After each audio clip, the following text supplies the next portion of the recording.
오늘 오전에 전격 공개된 따끈따끈한 뉴스가 있어서 요거부터 얘기해보면 좋을 것 그러시죠. 같습니다. 예. 국민의힘 총선 백서가 드디어 공개가 됐어요. 아직 네. 정식 발간은 아니고요.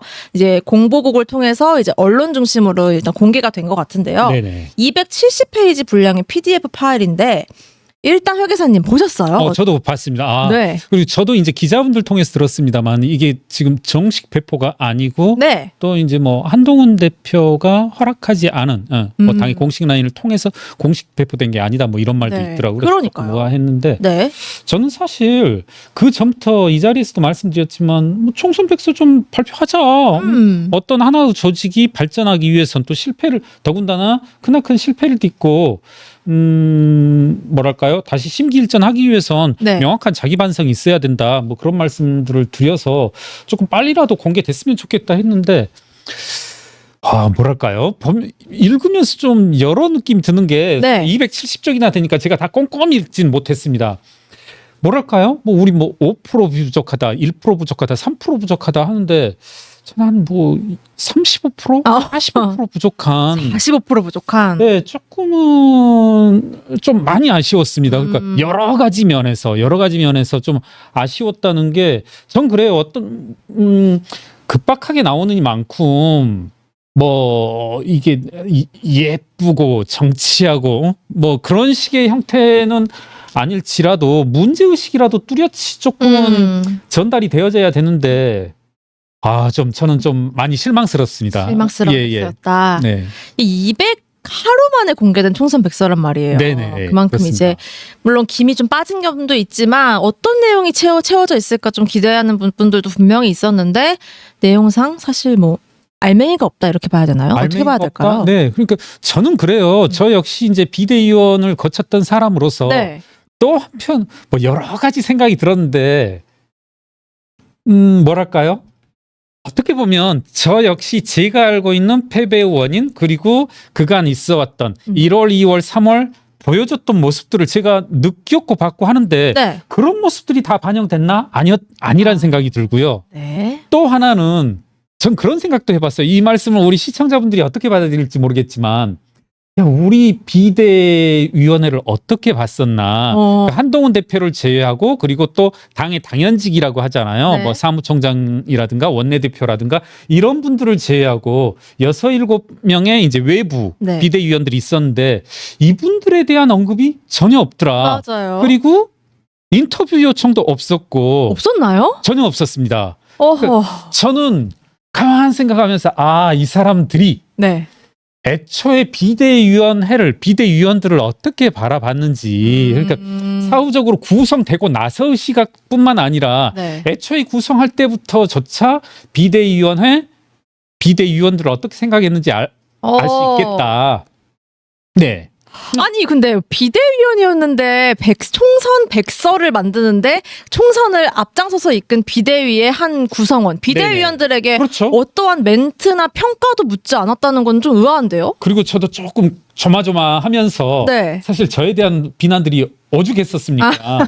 그래서 저에 대해서 뭐라고 썼나 보자 하고 봤는데 없더라고요. 없어요? 네, 없어요. 아니 뭐 비판도 없어요? 오히려. 그러니까 저도 뭐라고 이렇게 했을까? 좋은 말은 없을 텐데 하고 봤는데 없었고 요청도 없었고. 참 요청 없었다는 거 참 희한하네요. 네. 그리고 또 하나 제가 가십적으로 조금은 네. 뭐 두서없이 말씀드려 본다라면 제가 이 부분은 분명히 언급해야 될 텐데 총선 과정에서 가장 많이 들었던 이름 네. 주변에서 그러니까 뭐랄까요 당내 인사들로부터 그리고 언론 기자들로부터 가장 많이 들은 이름이 모르겠어요. 저 오면서 고민을 해봤는데 한동훈이란 이름 그리고 말고 모 씨란 이름 이거 둘 중에 누구 이름을 더 많이 들었을까? 솔직히 제가 우열을 못 가리겠더라고요. 그러면 네. 우선 한동훈이라는 이름을 빼버리면 뭐 어떻게 보면 뭐 한동훈이라는 이름 많이 들었을 테니까 네. 가장 많이 들었을 이름이 이철규라는 세 글자거든요. 총선 과정에서 많이 네. 들었죠. 아마 이 방송을 듣는 시청자분들 그리고 정치부 기자분들이라고 하면 이철규라는 이름이 가장 많이 회자되었다. 이게 뭐 이 사실뿐만 아니라 이게 어떤 의미인지도 다 아실 겁니다. 네.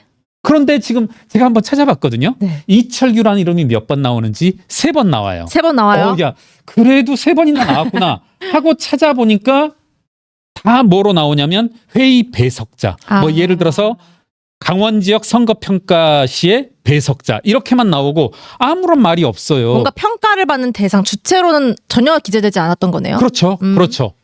그럼 이게 무슨 선거평가인가? 저는 이 사람이 잘했다, 못했다, 뭐 다 좋다 이겁니다. 제가 애시당초 이 백서를 기다렸던 이유 중에 하나가 그거거든요. 네. 저는 뭐 한동훈을 욕한다? 저는 항상 한동훈 욕할 수 있다고 봐요. 잘못하면 까야죠. 네. 그리고 의심할 여지 있으면 까야죠. 그래서 저는 한동훈을 욕하든 말든 한동훈을 칭찬하든 좀 백서는 빨리 나왔으면 좋겠다. 같은 의미로 이철규 의원에 대한 평가가 없는 백서? 이게 그럼 뭐지? 왜 이렇게 이철규라는 이름은 회피해 나갈까? 모 인사가 그러더라고요. 제가 이걸 했더니 이 백서를 한 분 공유 드렸거든요. 네. 그랬더니 김건희 여사 평가가 없는 백서가 무슨 의미가 있어 하고 봤더니 9번, 정확히는 11번 있어요. 김건희라는 이름이요? 여하튼 11번 있어요. 예. 그리고 김건희 여사를 둘러싼 문제, 디올백 문제도 여하튼 그러나 저러나 써져 있어요. 네. 뭐 이 비중을 어떻게 다룰 건 간에. 그런데 저는 이철규 언급이 없는 총선 평가? 이게 저는 의미 없다고 봅니다. 예. 여러분 그 이철규 의원이 최근에는 발언을 이제 뭐 언론 인터뷰나 이런 거를 줄여서 그렇다 치는데 총선 과정으로 돌아가 보면 공천 관련해서 또 네. 비례대표 명단 관련해서 그렇습니다. 계속해서 이제 매스컴에 오르내리고 언론 인터뷰를 많이 하고 언론의 워딩이 많이 실렸던 인물 중에 한 명이었죠. 그렇죠. 저는 네. 제가 다시 한번 강조하지만 저는 이철규 의원에 대한 평가가 마음속으로 머릿속으로 있는데 그 평가를 여러분한테 이야기할 필요는 없을 것 같아요. 특히나 오늘 이 자리에서. 네. 다만 이철규 의원에 대한 평가는 무조건 있어야 됐다. 이게 이철규 의원이 잘했다 못했다 등등. 이철규 의원이 또 직함이 있었잖아요. 있었죠. 네. 인재영입위원장이라는 자리가 있었고 맞습니다. 인재영입에 대해서 쭉 언급이 있어요. 여기에도. 네. 그리고 공천관리위원회의 부위원장이라는 직함이 있었고 네. 그럼에도 왜 이철규 의원이란 세 글자가 없냐. 좀 노골적으로 말씀드리면 세 차례 언급된 건 별 의미가 없거든요. 사실상. 뭐 회의 참석자 해가지고 이철규 이렇게 써져 있는데 네. 이철규 세 글자를 언급하지 못한 총선 백서가 무슨 의미가 있냐. 이건 의미 없다. 전 이렇게 봅니다. 290페이지. 네. 예. 그러니까 사실 그렇잖아요. 왜 이 세 글자를 피해 가야 되느냐. 의미 없다 봅니다. 저는. 의미 없다. 이철규도 빠졌고 김경률 비대위원도 빠졌고 그렇죠. 심지어 네. 취재도 하지 않았고 백서를 작성하는 과정에서 예. 그렇습니다. 예. 그러니까 보면은 지금 이제 몇몇 언론들이 쭉 이제 보도도 나오고 있던데 네. 맨 첫 번째 것으로 22대 총선의 패배 원인을 첫 번째로 불안정한 당정 관계로 국민적 신뢰 추락. 맞습니다. 이게 네. 가장 앞머리에 달았다는 건 또 의미가 있는 거잖아요. 그렇습니다. 패배 원인. 네. 그리고 미완성의 시스템 공천. 그렇습니다. 절차적 문제와 확장성 부재를 야기한 비례대표 공천. 제가 오늘 뭐 한 가지만 뭐 기왕에 말씀드린 게 찝어본다라면 전 이런 것들 모두에 이철규 의원이 관여돼 있다. 사실 이야기해 볼까요? 뭐 오히려 애두를 필요가 없죠. 이런 내용들이 나왔어야 되는데 세 번째로 꼽은 뭐 이게 이제 중요도 순서로 뽑은 건지 어쩐지는 모르겠습니다만은 세 번째로 꼽은 것이 절차적 문제와 확장성 부재를 이야기한 비례대표 공천. 이 내용이 바로 이철규 의원이 강하게 반발한. 한 번도 이철규 의원이 총선 과정 1년의 총선 과정에서 문제 제기를 한 적이 없다가 네. 유독 비례대표 공천이 오르내릴 때 상당한 반발을 공개적으로 했었단 말입니다. 기자회견도 했습니다. 그렇죠. 네. 네. 본인이 하지 않다가. 네. 그랬던 그 문제 제기인데 전 그런 의미에서 이철규 의원 언급은 있어야 됐다. 그리고 이철규 의원을 인터뷰도 하고 인터뷰했는지 어쨌는지 모르지만 그 부분에 대한 평가가 이루어졌어야 되는데 없고 첫 번째 정도만 언급을 해볼까요? 불안정한 당정 관계. 저도 단서를 달았습니다만 다 읽진 못했습니다. 네. 이제 여기에서 한번 첫 번째 것으로 불안정한 당정 관계로 국민적 신뢰 추락. 제가 받는 느낌은 뭐냐면 네.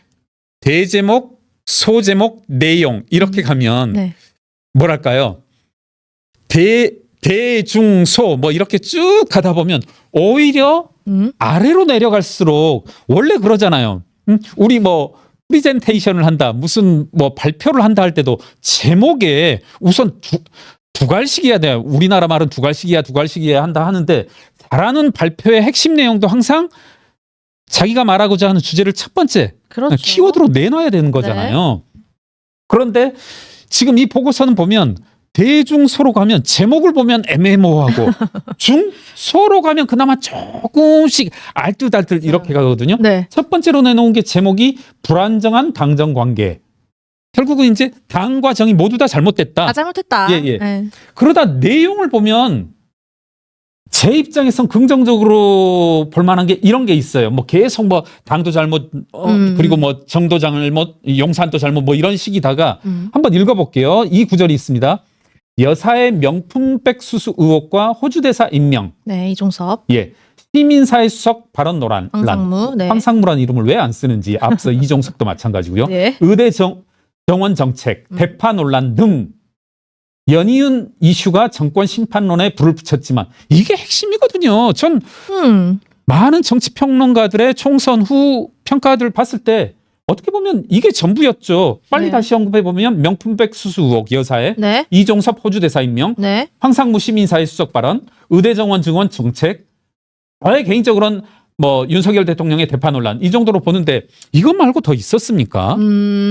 이것 말고는 뭐 축구 시합 보다가 뭐 한 명이 저 우리 진영에서 전진 패스 하다가 조금 패스가 잘못됐다 뭐 이런 것뿐이지. 결정적인 거. 것들은 이런 것들이잖아요. 아하.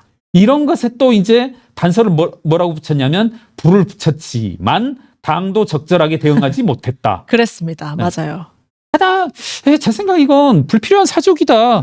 뭐 이 말 자체를 전 부인할 것도 아니고 또 총선에 대해서 당의 비상대책위원장으로서 한동훈 대표가 떠안아야 할 책임 이것도 부인하지 않습니다. 네. 저는 당의 대표로서 가장 큰 책임을 여하튼간에 져야 된다 이런 생각을 가지고 있는데 굳이 이런 것들이 필요하나 이런 것들이 있고 전 재미있게 봤는 게 뭐냐면요. 네. 그 조금 아까 제가 무슨 표현을 했냐면 대중소로 해서 네. 이 제목 내용에선 찾을 수 없다가 대제목은 애매모호하고 예. 내용을 봐야지만 그렇습니다. 그나마 구체적으로. 한 분 뭐 이렇게 말씀하신 분이 있더라고요. 어떤 말씀이냐면 백서 속에. 네. 예. 그냥 이제 이런 겁니다. 이 국민들의 제목도 읽어볼게요. 제가 국민 목소리 팩폭으로 말해줄게. 국민들이 말하는 22대 총선 참패 이렇게 나오는데 한 분이 이렇게 말씀했어요. 제가 빨리 한번 읽어볼게요. 오모 씨 40대 주부 보수 성향의 윤 대통령 취임 초부터 불거진 김건희 여사의 공개 행보가 총선 때까지 이슈가 되었다.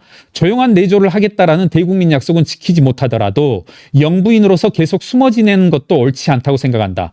제2부속실 설치하지 않는 것이 대선 공약이었다고는 하지만 총선 전부터 김건희 여사의 광폭 행보로 논란을 키운 건 오히려 정부 무대응과 여당의 스탠스가 아니었을까.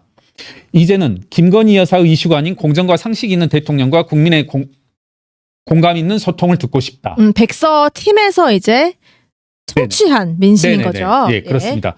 그리고 뭐 김건희 여사 명품백 논란을 확실히 해명하지 못한 점, 뭐 이런 것들이 국민의 목소리를 통해서 나와요. 네. 그러니까 어떤 백서의 내용으로 논지로 나오는 것이 아니라 국민의 목소리를 빌어서 나오는데 이것만 해도 참 잘했다 싶은데 또 하나 저는 굳이 이런 것들이 이 말을 쓰기 위해서 얼마나 또 내용 논란이 있었을까. 예. 저는 정말 이 비대위원으로도 있으면서도 부끄러웠지만 이 부정선거 이야기도 또 나오거든요. 그래요? 아, 부정선거. 이것도 역시 이제 말씀드린 것처럼 네. 이 논지로 나오는 것이 아니라 이 뭡니까?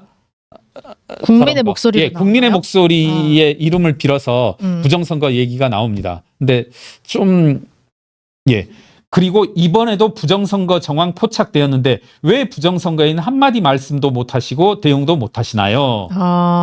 이게 백서 팀 입장에서는 균형 잡고 다양한 의견을 청취해서 담겠다 이런 취지인 것 같은데 그랬을 것 같아요. 부정선거까지 등장을 했군요. 그러니까 뭐랄까요? 저는 또 이후에 말씀드릴 기회가 있겠습니다만은 그러니까 특히 용산 대통령실에 경도되어진 분위기 그리고 어떤 정치적 태도라는 것이 이 과거에 한동훈 당시 비상대책위원장이 무슨 말씀을 한마디 하니까 무슨 말을 했냐면 이거 누군가는 좋아하겠네 했더니 뭔데요? 그게 뭐였냐면 그때부터 한동훈 대표의 워딩을 잘못 알아듣고서 네. 막 또 그 비상대책위원회가 열리는 날 정말 이제 한동훈 대표도 부정선거에 대해서 동의했다 뭐 이런 말씀들이 뭐였죠? 극우 유튜버 분들이 막 나왔었거든요. 그 뭐였었냐면 이 사전선거라고 하죠. 사전투표. 네, 사전투표 때 예. 이렇게 참관인의 도장 이야기했더니 그거 해석해서 이제 네. 부정선거에 네, 동의했다. 부정선거의 근거를 잡으셨다. 뭐 이런 말씀들을 하셨는데 여하튼 저는 조금 아쉽다.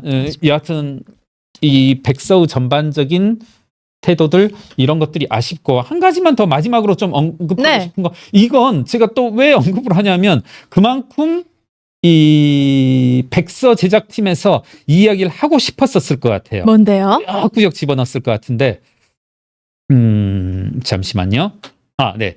이 한 페이지를 빌려서 다 했더라고요. 그리고 모르겠습니다. 제가 이 백서 전체에 대해서 주석이라고 하죠.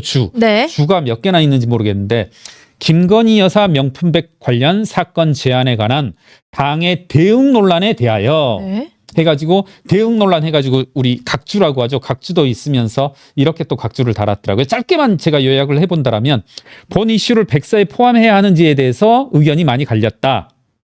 선거에 큰 영향을 미칠 수 있었던 문자 논란을 백서에 수락해야 된다는 주장과 선거 당시 아무도 몰랐고 결과적으로 선거에 영향을 미치지 못한 논란을 왜 수록해야 되느냐는 주장이 대립하였다. 네. 뭐 이렇게 되어져 있는데 제가 봤을 때 뭐 아마 뭐 많은 논란들이 이게 소개도 됐습니다마는 이 주도적이었던 팀은 좀 싣고 싶었었을 것 같아요. 뭐 내용은 여러분들도 잘 아시다시피 이 김건희 여사께서 한동훈 대표에게 문자를 문자를 수차례 보냈었는데 그것을 뭐 익십하였다. 그것을 반영하였다. 맞습니다. 왜 이제 제가 주목한 부분은 이거거든요. 이 문장 조금 인상 깊게 읽었는데 시청자분들도 한번 같이 들어보십시오. 전당대회 출마한 후보들은 한 위원장이 적극적으로 나서 김 여사의 사과를 끌어냈어야 하는데 그걸 못해 총선에서 패배했다고 주장했음. 네. 이게 이제 총선 패배의 주요한 원인이다. 그 일심 논란 있었을 때 주로 친윤계 중심으로 그 얘기가 나오긴 했었죠. 그렇죠. 답장 왜 안 하냐. 예.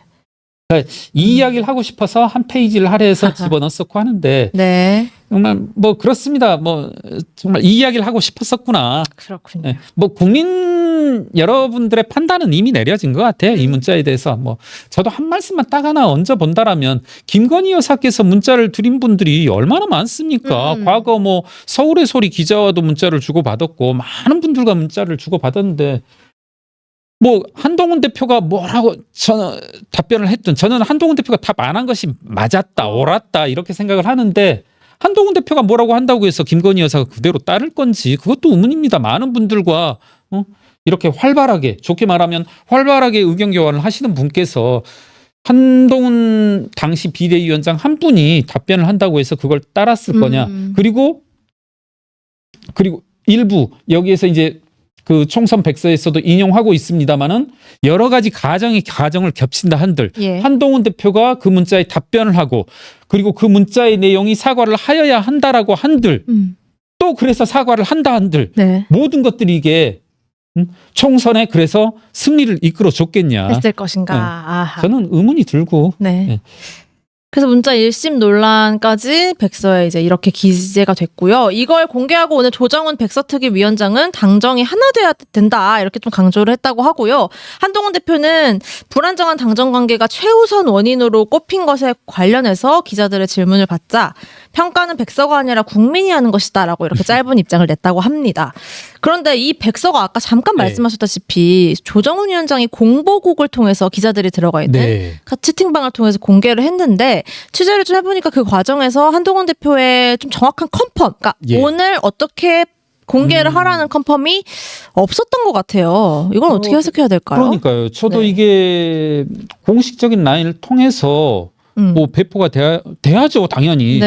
더군다나 논란이 있었고 하는 것에 대해서. 그리고 저는 이제 기자님께서도 말씀하셨지만은 그 메시지 그러니까 당은 하나가 되어 당정은 하나가 되어야 한다.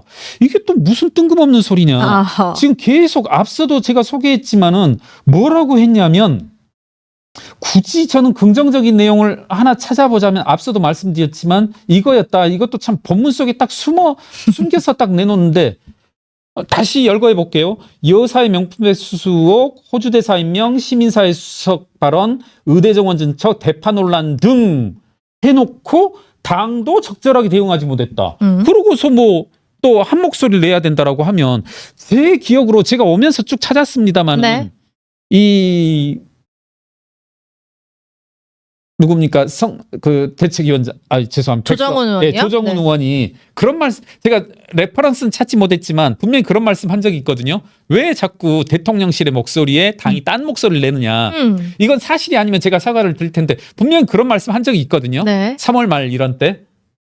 네. 그래 놓고 지금 여기에는 뭐라고 하냐면 여러 가지 정권 심판원에 불을 붙였지만 당이 적절하게 대응하지 못했다. 이때의 당이 적절하게 대응하지 못했다는 말씀은 용산 대통령실과는 다른 목소리를 내지 못했다는 그런 취지잖아요. 그런 취지죠. 이 백서만으로는. 그렇죠. 네. 왜 자꾸 이러는지. 그러면서 또 막판엔 또 당과 대통령실이 하나가 돼야 된다. 아.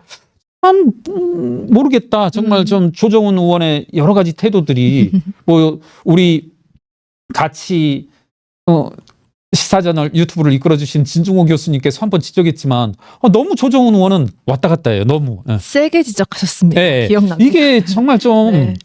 저 조정훈 의원을 저 역시도 조금은 같이 만나고 했다라면 했는데 그러셨어요. 항상 여러 쪽에서 나오는 말씀 그거거든요. 어떤 거요? 일관성이거든요. 아하. 네, 네. 그 문제. 네, 일관성 문제 조금 이분은 있어요. 네.